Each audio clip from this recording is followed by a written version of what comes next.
Today in the shop, we're going to be working on this 2014 Jeep Cherokee. You've seen this thing in a few of our videos, but today we're going to be addressing, hopefully you can see that back tire. It's got a lot of camber. It's really leaning in heavy. This is a Trail Hawk version, so it's got a little bit longer travel suspension, which means some longer rear control arms. But the problem is the bushings, so let's get it up on the lift and see what we can do. So the biggest problem with these bushings wearing out is you can see how much the wheel moves. Now, it doesn't move this direction, but this direction, it's got a ton of play, and I'll show you why when we get the wheel off. All right, throughout this video, I might use all kinds of different terminologies for these, but I figured I would take a second just to show you. This in the back is the lower control arm. This is the trailing arm. This one here is our toe link, and this one up here is our camber link, excuse me. And I will also throw all the torque specs for these bolts on, just so you got everything you need to know. Okay, basically everything that we got is, you can get it from Rock Auto or just about any other place, except for these bushings, this bushing right here. So these up here, you can get those from Rock Auto, you can get that one down there from Rock Auto. But Chrysler wants $900 for this knuckle assembly with this bushing pushed in. So what we were able to do is track down a Doorman part, and I think I got this one on Amazon. There is the number. That has all three bushings for one side. So you'll need two of those kits if you want to do the whole back end of your vehicle, but that is a whole lot cheaper than 900 bucks for one from the dealer. All right, hopefully with the wheel off, we'll have enough leverage to move that thing. But you can see right there, lots of movement. Basically, this makes it impossible to do a good wheel alignment on this vehicle, and you're gonna have excessive rear tire wear. So we're gonna go ahead, support this thing right here on the rear control arm, and then we're gonna take this bolt out right here for this one and drop this out of the way and see if we can get this bushing pressed out. So the width this way of this bushing, I put my caliper on. I'm getting right around 39.2 millimeters.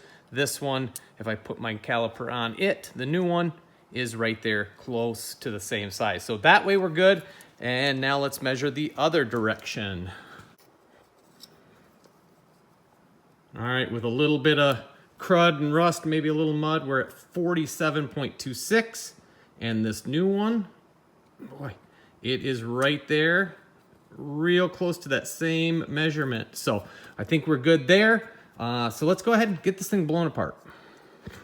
All right, with a 21 millimeter wrench and socket, comes off pretty easy.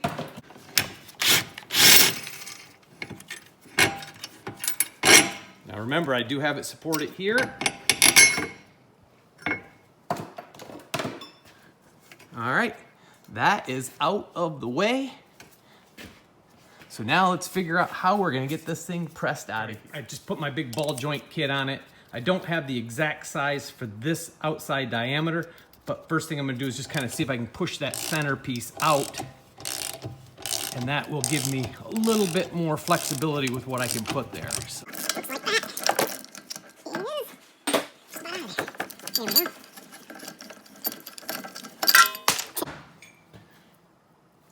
All right, there's what that inner piece looks like. Now we've got a couple of options. I can either take a hacksaw blade and lightly score this, drive it in and pop it right out, or we'll see now if I got something I can put in there, give it a little push. All right, so we got the cup on the back side so that thing can push into there. We've got a little nub here, so we'll at least be able to get it starting to move. So let's see how that goes.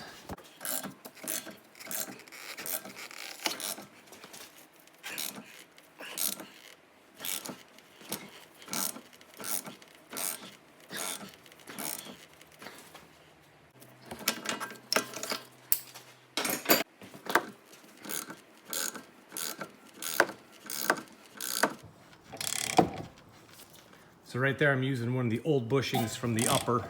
It's just a little smaller in diameter, which should let us push that old one right out.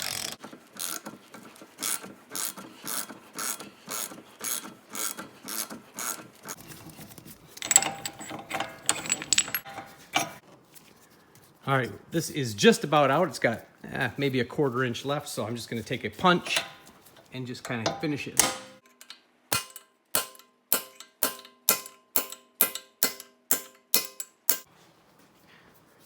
All right, there we go. The old bushing is out. All right, you can see we've got it all rigged up. Here is the old bushing that we just pushed out. Here's the new one we're gonna push in. And so we're just going to take our ratchet and start tightening this up and see how it goes. Big thing is here, we wanna make sure it goes in straight.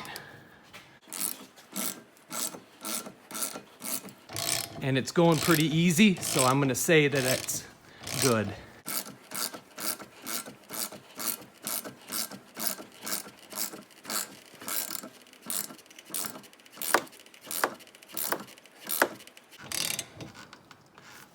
Now eventually it's gonna hit this side because I don't have a collar in here, but I need to get a little bit of thread showing. Then I can back this up and put a little collar on here that'll let it come in where it needs to be. So we'll just go a little bit more.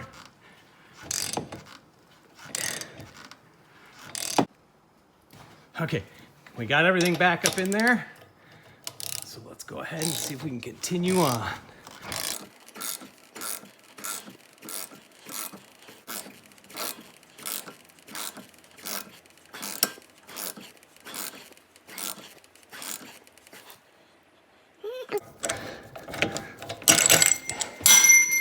Yikes. All right, there we are. Okay, so we've got that new one pressed in. It fit nice and tight, which is exactly how it's supposed to be.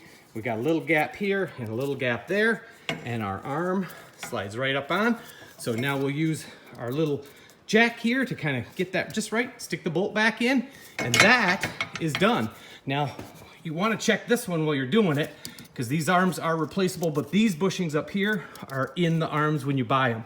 But it has a lot of movement this way, which is okay, but it doesn't seem like it has a lot of movement up and down. So I think that arm is all right. Like I said, we've already replaced this arm earlier. This was really simple to do, but I think, are also gonna have to replace this bushing up here because it is no longer in that arm.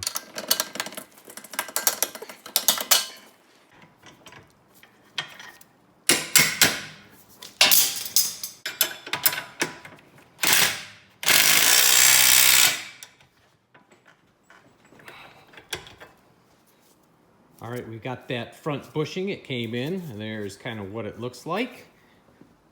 And so there again, you can see how ours has completely separated from the housing and the whole arm has shifted over. But we got to do a few things before we take it off.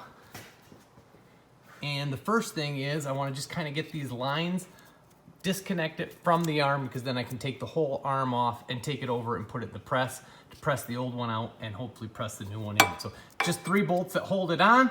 So let's get these lines out of the way. We'll zip those bolts off. Hopefully these big ones here will come out no problem, and then that whole arm right there will be dropped right down. Okay, so we do have our couple of flexible lines. Those just pop right out of this bracket that's welded to the arm. But then the other one, you do have to take out the clip for the brake line. And on this particular Jeep, this upper bracket, the bolt is broken off. You can see where it's supposed to be. So I was actually able just to kind of wiggle this one out of the way without taking it loose or anything. So if yours is not broken off, you probably just want to take that bolt out, and that gives you just a little bit of flexibility in those rigid lines so you don't wreck anything trying to bend it too far. Okay, I found with a swivel, I'm able to get into this one no problem, and it also helps work around this one just a little bit. So these are loose. That's a 16 mil socket. And then our upper ones here, I just used a long extension, and those are 18 mil, and they come out real nice too. So we'll have this thing down in just a sec. So got the arm off. That's all that was holding that thing in. I just pushed it out by hand.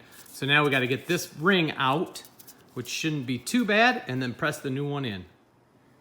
You can probably do this off the car just as easily, but before you press this bushing out, make sure you put something on that flat and transcribe it over to here so that you can push that bushing back in because that's got to be the same way when it goes back in, or it'll put flex on the bushing if you get it off too much, and it will basically give you premature failure.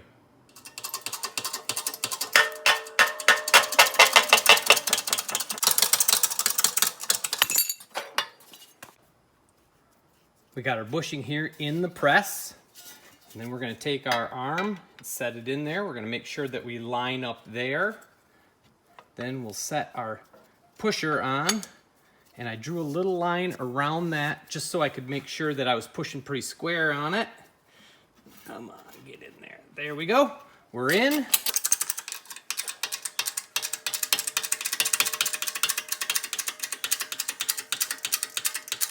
I'm not gonna go too far. I'm gonna pop this back open so you guys can see it. We'll make sure everything's straight.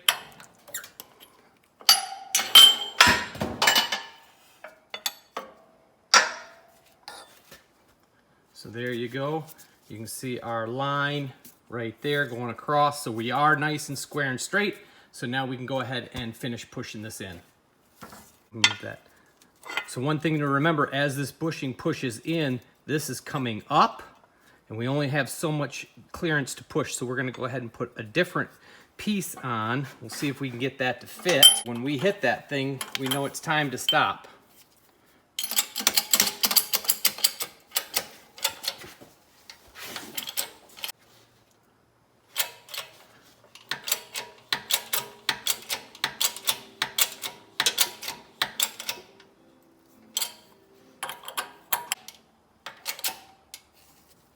Okay, I'm gonna stop right there and check it.